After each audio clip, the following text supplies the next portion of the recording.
Hi everyone, it's Hayley here. Happy New Year! It's already a week into January and I'm sure most of the festivities are starting to settle down. Now is starting to be the time to think more intentionally about what you want to achieve in 2023. What is it that you want to set as your goals? So follow along in this quick and fun 20-minute activity to set your New Year's goals with me, and I'll be sharing mine at the end of this video for accountability. All you'll need in this activity is post-its and different coloured pens. So step one is your brainstorm. So here's your opportunity to go broad in terms of anything that you're thinking about for 2023. Now the point of a brainstorm is to think in volume, not quality. So don't stress too much about perfection here. Any idea, any thought, a phrase that you have, chuck it on a post-it, stick it, put it out there, and we'll organize all of it later. So this may be brainstorming about things that you want to do, resolutions, goals, things you want to stop doing, things you want to buy, people, names, whatever it is. Just chuck it on a post-it, put it out there. In this 10 minutes, you are completely unconstrained. As you are brainstorming on these post-its, try to keep it to one idea or one phrase or one concept per post-it. So split them out. Don't add multiple notes or a whole story on one single post-it. This will help you a lot later. All right, well done on step one. Now let's move on to step two, which is themes. What you'll do next is spend about 5 minutes just reading through each of those individual post-its you've created and starting to shuffle them around and organize them into themes. So for example, you may see goals that are strongly related to each other, or you may have a bucket that's your wish list, or you might have a habits theme. You can go through this a couple of iterations. So as you start to theme things, you may notice that other things relate to each other. You may break down really big themes into smaller sub-themes.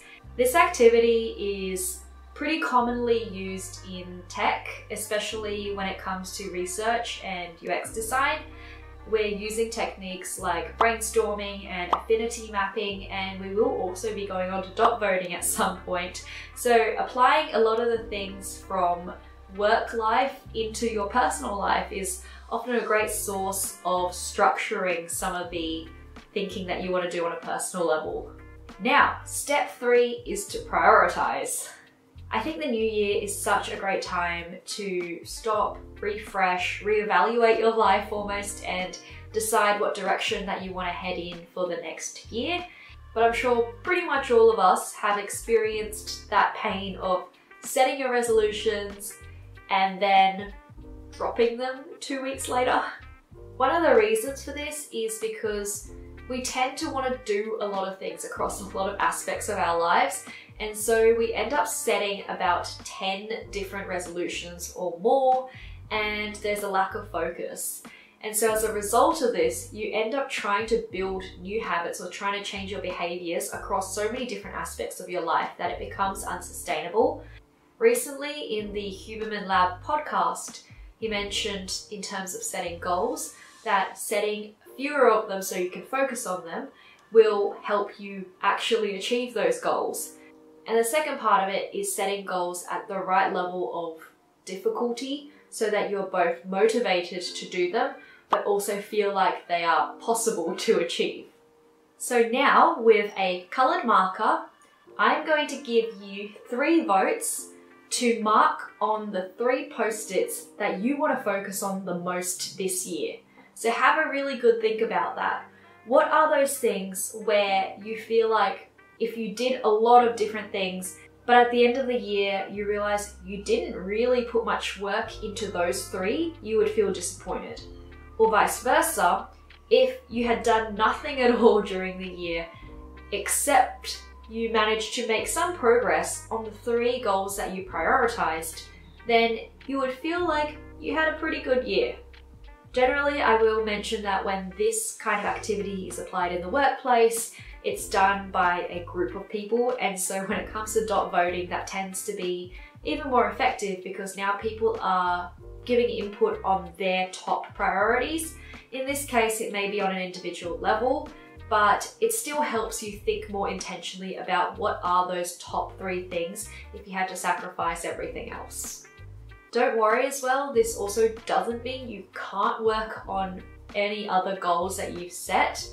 It's not as fixed as that, and I'm not here to tell you what and what not to do, but this will definitely help in terms of when you are trying to organize your time, being conscious of the investment that you're putting into each of these goals that you've set for yourself. Step 4 is quick wins.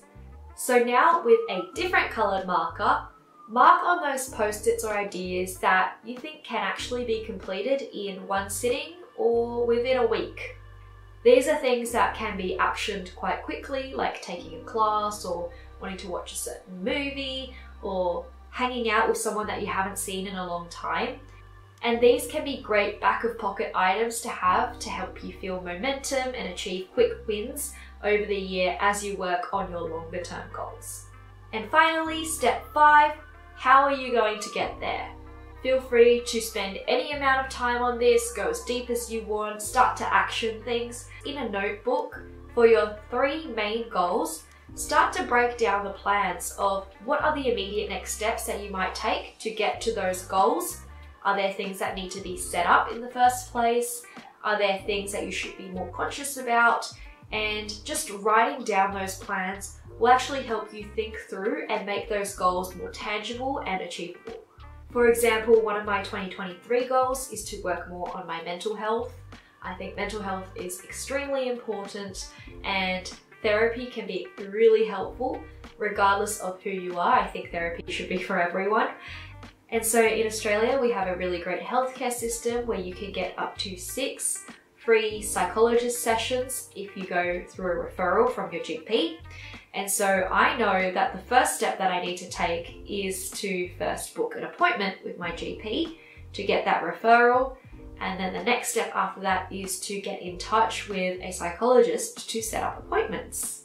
And so there I have a very tangible plan of action in terms of how to work towards that fuzzy goal of improving mental health. Now that you've set your goals, it's time to make them visible. So not necessarily visible to the public, but visible to yourself. You want to keep them at the forefront of your mind. Keep reminding yourself of those goals throughout the year because it is really easy to lose that motivation from the freshness of the year and then slowly start to dwindle on them. And so some of the things that you can do, create a poster and stick it up on your wall, make them your background wallpaper, chuck it on your phone. I've actually created a Notion page of my New Year's resolutions and I have favorited it on my Notion workspace, so it's always at the top. Or if you've been setting these in a pair or a group, you can share these for accountability and help each other stay accountable to the goals that you've individually set for the year.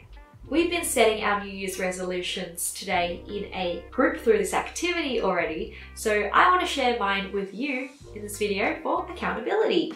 And I would love for you to share yours, if you're comfortable, in the comments below so we can keep each other accountable. My 2023 New Year's goals were grouped into 4 buckets: priorities, quick wins, other, and habits. In terms of my 3 prioritized goals, the first was to improve my mental health and decrease my anxiety. The second was to strive towards some kind of change in my career, whether that be a promotion, a team change, a company change, an industry change, and to invest more time into my career development. And my third goal is to focus on you guys. So growing this YouTube channel in 2023, hopefully with the community growing to 25,000 and working on my podcast to complement this. So that's definitely one that you guys can keep me accountable on. In terms of quick wins, there was one thing that I really wanted to do, which was take a barista class. Lucas and I, over the Christmas sales, got a new coffee machine and I've been trying to make coffees with them, but they just don't turn out great. And so I think I would really benefit from signing up for a class and just learning how to use that machine. in the other section, these are other goals that I had, but not necessarily one of my top priorities. As usual, I do have a fitness goal, which is to decrease my body fat percentage. After I got a smart scale, I've been able to get a lot more analytics into my body and my health. And so in the past, I've always set goals much like everyone else on losing weight, but that hasn't been the most successful. And there are times where you obviously build muscle and muscle weighs more than fat. And so it's not been a great indicator of real health.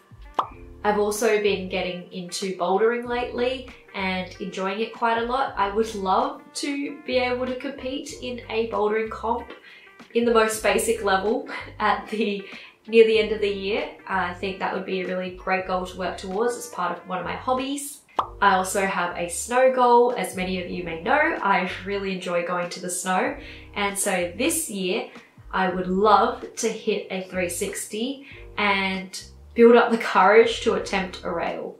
And lastly, I had this goal last year and it worked really well, and that is to build a strong friendship, whether that is with an existing friend or to make a whole new friend.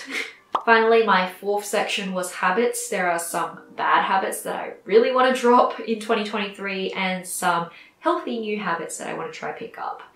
These are your pretty typical habits like stop being late to things, sleeping early and waking up early, drinking more water, sticking to my skincare routine, decreasing my consumption, reducing screen time, and trying to go on at least one date a month with Lucas. So there are my goals for 2023. Thank you guys so much for watching this. I hope you got a lot of value out of this video. Remember to drop your goals in the comments below and we can keep each other accountable. I'm really excited about this channel in 2023.